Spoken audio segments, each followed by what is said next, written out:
And he writes graphically about that, probably because he knew he was an expert with 1,000 wives. But you would have thought, because he was a product of adultery, ye see he was a child born to Bathsheba from David. And yet God put Solomon on the throne, even though he was an illegitimate child. And a result of adultery and a result of the death of her husband, God still put Solomon on the throne and had him to write Proverbs, had him to write Song of Solomon, probably Ecclesiastes. Go figure that out.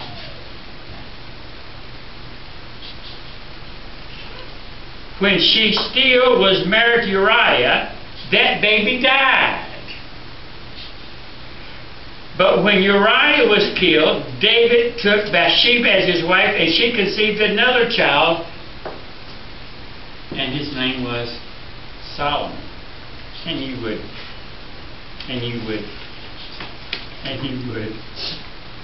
think Solomon would be sympathetic towards adultery, because I wouldn't be here without adultery. You listening? But actually, he is extremely strong on the danger and the damage of adultery. I say this, listen, I've always said this, and I preached a sermon, God hates divorce. God hates divorce. And I have met very few divorced people that doesn't hate the process of divorce or the result of divorce.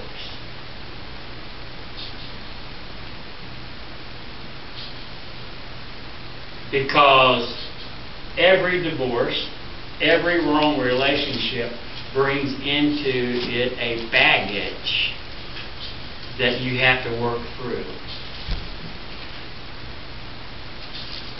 Financially, people in our ministry over the years, that if the man decides to take care of the children of a previous marriage, and he works a double job in order to pay for that child because he feels obligated to do that.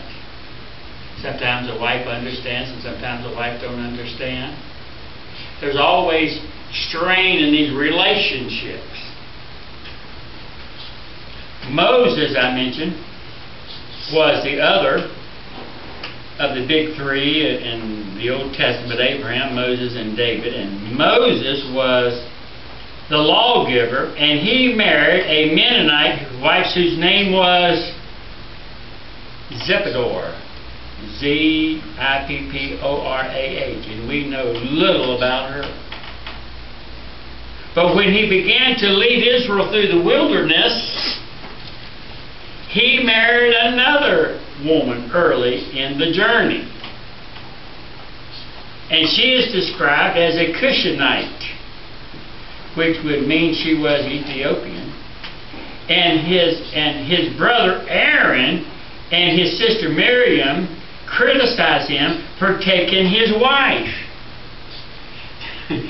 Here's Moses, who wrote Genesis, Exodus, Leviticus, and Numbers, and Deuteronomy, who spent time in the mountain with God, face to face. God used him to go through the wilderness.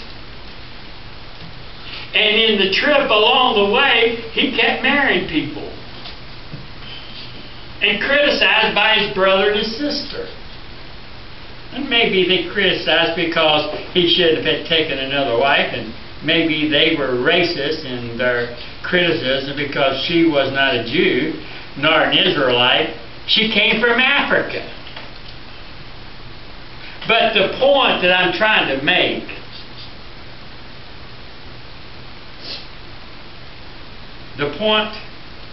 is he did take another wife, and he gave the law, and he talks about adultery and sexual faithfulness. So the Bible isn't always helpful to us in practice. And it is the teaching of the Word of God to which we must go for our instructions. Again, that background we can look at real life situations of the day. But this is the grounds on which we understand the issues of gender and the issues of how to live with our sexuality. We are going to be faced with it. It's not surprising that when we have close friends who found out that their son wanted to be homosexual, wonderful family. I'm sure you know the same. You know families like this. I'm sure that you know families, even in our families, who is now struggling with sexuality themselves.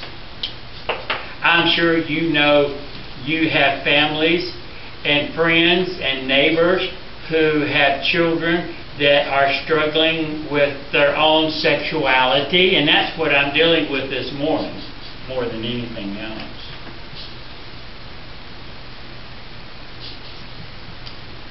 Now today, as we start this, and we cannot have the doctrine of sexuality without the doctrine of gender. You cannot address the issue of sexuality until you understand the doctrine of gender. Because some people will say, God made me a woman. Now I know I look like a man. God made me to like another man. Now, so we need to understand, how did God create us, and has that changed over the years? Now, back in Genesis chapter 1, verse 27, Genesis 1:27, I just read it. It says, what did it say? God created man in His own image. Male and female, He created them. Now notice that begins with a singular statement. Look at the statement.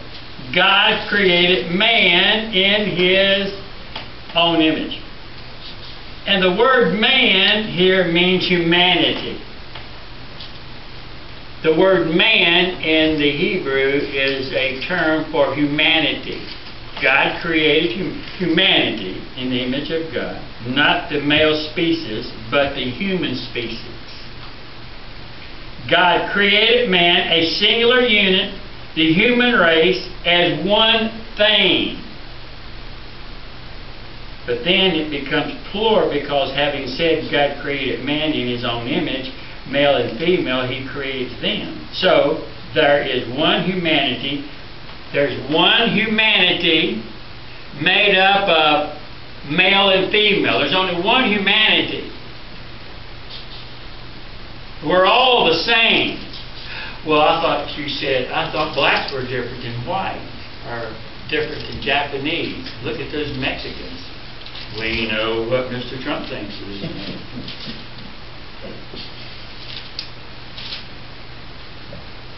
But God made all men, humanity, encompasses the 7 billion people in the world, either male or female.